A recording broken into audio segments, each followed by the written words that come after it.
अस्सलाम वालेकुम क्लास। आज हमने क्वेश्चन करना है explain the procedure of import. ठीक है, इंपोर्ट का प्रोसेस जो है वो हमने डिस्कस करना है, लेकिन उससे पहले हम इसकी डेफिनेशन देख लेते हैं। इसकी हम ख़ास डिटेल में नहीं जाएंगे क्योंकि आपको लोगों को पता है कि इंपोर्ट क्या होती है, तो आप बस इसकी डेफिनेशन देखिए। इसमें क्या बताया गया है, when the goods are receive in home country after purchasing them from other countries is called import trade. ठीक है, यहाँ हम कह सकते हैं कि इम्पोर्ट ट्रेड क्या होती है कि हमारा जो होम कंट्री है, हमारा जो मुल्क है, वो किसी दूसरे मुल्क से जो है वो चीज़ ख़रीदता है, तो उसको हम क्या कहेंगे, इम्पोर्ट कहेंगे। ठीक हो गया। इसके अलावा हम कह सकते हैं गुड्स परचेज़ हो रहा है फॉरेन कंट्री से, तो वो क्या कहलाएगी, इम्पोर्ट कहलाएगी। ठीक है, अब इसका हम प्रोसीजर देख लेते हैं कि इसमें क्या है। प्रोसीजर से मुराद यहाँ पे ये है कि क्या स्टेप्स हैं इंपोर्ट करने के। ठीक है, किन किन स्टेप्स को हमने फॉलो करना है, कहाँ रजिस्ट्रेशन करवानी है, कहाँ लाइसेंस बनवाना है, क्या क्या जो है वो स्टेप्स होंगे, क्या क्या अमल होगा, ठीक है, इंपोर्ट करने का। इसमें सबसे पहले हमारे पास बात ये हो रही है कि हमने ये रजिस्ट्रेशन करवानी है।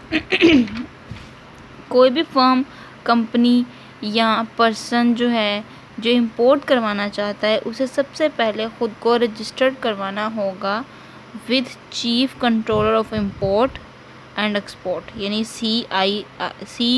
CI यानी चीफ कंट्रोलर इंपोर्ट और ई या एक्सपोर्टर अंडर इंपोर्ट या एक्सपोर्ट कंट्रोल एक्ट 1952, यानी 1952 एक्ट के मुताबिक हमने जो वैल्यूज़ को इंपोर्ट करवाना होगा सॉरी जो भी हमने इंपोर्ट करवानी होगी, उसके लिए हमें पहले ख़ुद को रजिस्टर करवाना होगा। जैसे कंपनी ओपन करने से पहले उसको हम क्या कह सकते हैं कि कंपनी का जो एक्ट है 1984, उसके मुताबिक हम कंपनी को रजिस्टर्ड करवाते हैं। इसी तरह से हमने जो इंपोर्ट होगी उसको पहले रजिस्टर करवाना पड़ेगा 1952 के मुताबिक। उसके बाद है हमारे पास इंपोर्ट लाइसेंस। लाइसेंस से बेसिकली मुराद होता है चीज़ को यानी काम करने की परमिशन, यानी सबमिशन करवाना, एप्लीकेशन की सबमिशन करवाना कहाँ पे, चीफ एग्जीक्यूटिव कंट्रोलर या एक्सपोर्टर को, ताकि वो हमें इजाज़त दे कि हम चीज़ को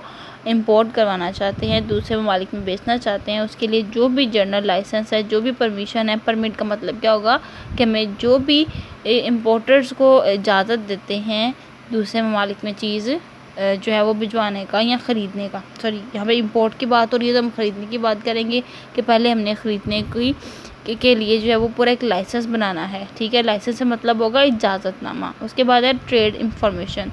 जो भी चीज़ हम इंपोर्ट करवाना चाहते हैं उसकी ट्रेड इंफॉर्मेशन हमें लाइसेंस में लिखनी है, क्योंकि बाज़ का ऐसा होता है कि कोई चीज़ हुकूमत की वजह से उसके ऊपर रिस्ट्रिक्शन होती है कि वो चीज़ हमने बाहर के मुल्क से इंपोर्ट नहीं करवानी, इसलिए हमने इसको उनको बताना है कि इन्फॉर्मेशन देनी है कि हम किस चीज़ की ट्रेड करना चाहते हैं।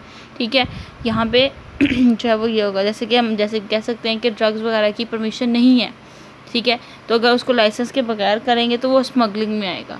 अब यहाँ पे बात हम लाइसेंस की कर रहे हैं, तो लाइसेंस के लिए हमें पहले उनको बताना पड़ेगा कि हम किस चीज़ की जो है वो ट्रेडिंग करना चाहते हैं। उसके बाद सेंडिंग इंटेंट है।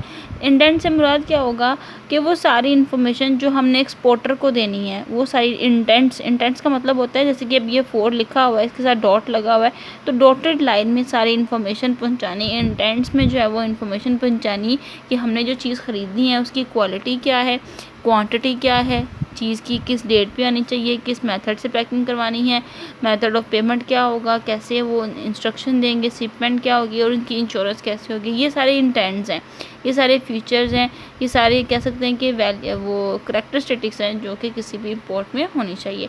उसके बाद एक्सेप्टर लेटर, जब एक्सेप्ट हो जाता है उसका लेटर इशू होता है, वो लेटर इशू करता है जो हमने जिनको इम्पोर्ट लाइसेंस जिनसे लिया होता है वो हमें लेटर इशू करते हैं। ये आपने स्टेप बाय स्टेप लिखने हैं, ये स्टेप्स आगे पीछे नहीं करने हैं। ठीक है, लेटर इशू होगा। लेटर इशू होने के बाद अवेलेबिलिटी ऑफ फॉरेन एक्सचेंज, यानी कि पहले हमने एक्सपोर्टर की करेंसी के मुताबिक अपनी जो वैल्यू होगी हमारी करेंसी की उसको कन्वर्ट करना है। स्टेट बैंक से एप्लीकेशन लेनी है, एप्लीकेशन लेने के बाद उसको इंपोर्ट लाइसेंस की कॉपी के साथ अटैच करना है। अटैच करने के बाद उसको डिपार्टमेंट में जो है वो सेंड करके वेरिफिकेशन करवानी है कि हाँ जिस चीज़ की हम इंफॉर्मेशन चाहते हैं वो चीज़ हमारे पास जो है वो उसकी अवेलेबिलिटी और उसका इजाज़तनामा हमारे पास मौजूद है। उसके बाद आता है ओपनिंग लेटर ऑफ क्रेडिट। फिर एक लेटर ऑफ क्रेडिट बनाया जाता है जिसमें इम्पोर्टर और एक्सपोर्टर का बैंक जो है वो रब्ता करते हैं आपस में, ताकि उनको एक्सपोर्टर को उसकी चीज़ें जो है वो आसानी से मिल सकें और इम्पोर्टर को उसकी एक्सपोर्टर को पैसे आसानी से मिल सकें और इम्पोर्टर को उसकी चीज़ें जो हैं वो आसानी से मिल सकें। तो उसमें लेटर ऑफ क्रेडिट जो है वो बनाया जाता है। या आप MBF में भी लेटर ऑफ क्रेडिट के बारे में पढ़ चुके हो, ठीक है। इसके बाद हमारे पास है डिटर्मिनेशन ऑफ एक्सचेंज रेट। अब एक्सचेंज रेट से क्या मुराद होगा कि जैसे हमारे मुल्क की करेंसी जो है वो और है, दूसरे ममालिक की करेंसी जो है वो और है, जिसकी वजह से जो है वो एक्सचेंज रेट दोनों का डिफरेंट होगा। तो अब सबसे पहले करेंसीज़ को जो है वो रेट एक्सचेंज के मुताबिक ओके करना होगा, उसका पहले प्रोसेस होगा, ठीक है, ताकि फ्यूचर में कोई किसी किस्म की कोई लड़ाई ना हो। तो पहले बैंकर जो हैं दोनों इम्पोर्टर और एक्सपोर्टर को आपस में रब्ता उनका करके उनकी करेंसीज़ की वैल्यू को डिटर्मिनेट करके तो फॉरेन एक्सचेंज का जो है वो रेट बनाते हैं। उसके बाद है एंटीमिशन ऑफ सेंडिंग गुड्स। एंटीमिशन से मुराद होगा कि हमारे पास उनकी जो है वो पता चल जाए हमें कि किस तरह से चीज़ को हमने सेंड करना है, ठीक है। वो उनकी एंटीमिशन होगी कि when exporter send the goods, के वो किसके थ्रू सेंड करेगा, कैसे सेंड करेगा। एनिमेट्स होगा यानी कि हर चीज़ से ओके होगा कि हाँ हम एग्री हैं, यानी मुस्बत में बात को ओके कर देना कि जी ठीक है, जो भी अरेंजमेंट्स आपने किए हैं, जैसी भी डिलीवरी करनी है, जैसे पैकिंग करनी है, हम उससे एग्री हैं, ठीक है। रज़ामंदी को ज़ाहिर करना कि जी आपकी शिपमेंट कौन सी होगी, अराइवल डेट क्या होगी। तो यहाँ पे सेंडिंग गुड्स की रज़ामंदी के बारे में बात हो रही है। उसके बाद डिस्पैचिंग ऑफ डॉक्यूमेंट्स की डिस्पैचिंग होगी। इसमें इंपोर्टर के बैंक की कुछ जो है वो इनवाइस होंगे, कुछ एक्सपोर्टर के बैंक के इनवाइस होंगे। बिल ऑफ लैडिंग होगा। बिल ऑफ लैडिंग से मुराद ये होगा कि हमने इंस्ट्रक्शन बनानी है कि हमारे पास जो जो चीज़ें हैं वो सारा बिल ऑफ लैडिंग कराएगा कि किसके पास किसको हैंड ओवर करनी है, किसने फ़ाइनल पेमेंट करनी है, किसने जो है वो चीज़ वेयर हाउस किधर होगा। वो सारी चीज़ें जो है वो डॉक्यूमेंट जो है वो डिस्पैच यानी कि जोड़े जाएंगे। सारे डॉक्यूमेंट जो कि सबके पास होते हैं, एक्सपोर्टर जो है वो डिस्पैच करवा के तो इम्पोर्टर के बैंक को सेंड कर देता है।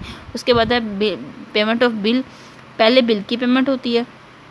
आफ्टर दिस द एजेंट और branch of exporters bank in the importing country receive documents from the exporter which are necessary to enable the importer to make the delivery of goods. These documents may be DA यानी कि document again acceptor या documents again payment, यानी कि कहीं ना किसी की कोई ना कोई जो है वो किसी कोई इशू होगा बिल के मुताबिक से, तो उसके मुताबिक जो है वो डॉक्यूमेंट्स वगैरह जो इशू किए जा सकते हैं तो वो हैंड ओवर किए जाएंगे इंपोर्टर को एज सुन एज जो है वो जल्द अज जल्द उनको मिल जाता है, ताकि वो जो भी उनकी जो डिमांड्स हैं देखें उसके मुताबिक चीज़ पूरी है तो वो सारी वैल्यूज़ देख ली जाती हैं, ठीक है, सारी वैल्यूज़।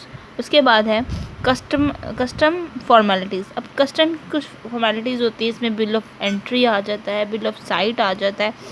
बिल ऑफ एंट्री से मुराद क्या होता है कि जी हमने जो है वो इम्पोर्टर से बिल की प्रोवाइडिंग की जो है वो एंट्री करनी है। बिल ऑफ साइट यानी कि बिल जो है if the importer can not provide the information of goods then he request to custom authorities for inspection, यानी कि जो कस्टम अथॉरिटीज़ होती हैं, फॉर्मेलिटीज़ होती हैं, उनको कहते हैं कि जो बिल आया है उसको साइट कर ले, यानी कि उसको जाके चेक कर ले, इंस्पेक्शन कर लें उसकी कि वो चीज़ जो है वो पूरी है, तो उसको हम लोग कह सकते हैं बिल ऑफ साइट। नेक्स्ट हमारे पास है सर्टिफिकेट ऑफ, इससे क्या हो गया, अच्छा सर्टिफिकेट ऑफ ओरिजिन। ओरिजिन से मुराद ये होगा कि जी जहाँ से एग्रीमेंट साइन हो रहे हैं, ठीक है, जहाँ से उनकी स्टार्टिंग हुई है उसको कहा जाएगा ओरिजिन। यानी कि if there is an agreement between two countries for not imposing import duties then the import has to present a certificate of origin and as proof, यानी कि ओरिजिन यानी कि सर्टिफिकेट ऑफ ओरिजिन जो है वो मांगा जाता है एज प्रूफ। उसके बाद है कॉन्सुलर इनवॉइस। कॉन्सुलर इनवॉइस जो है वो बनाई जाती है कि जिसमें इनवॉइस दी जाती है कि चीज़ों की प्रेजेंटेशन उस वैल्यू के मुताबिक हो गए जिस वैल्यू के मुताबिक इम्पोर्टर को चाहिए थी, ठीक है। उसके बाद है पेमेंट ऑफ कस्टमर।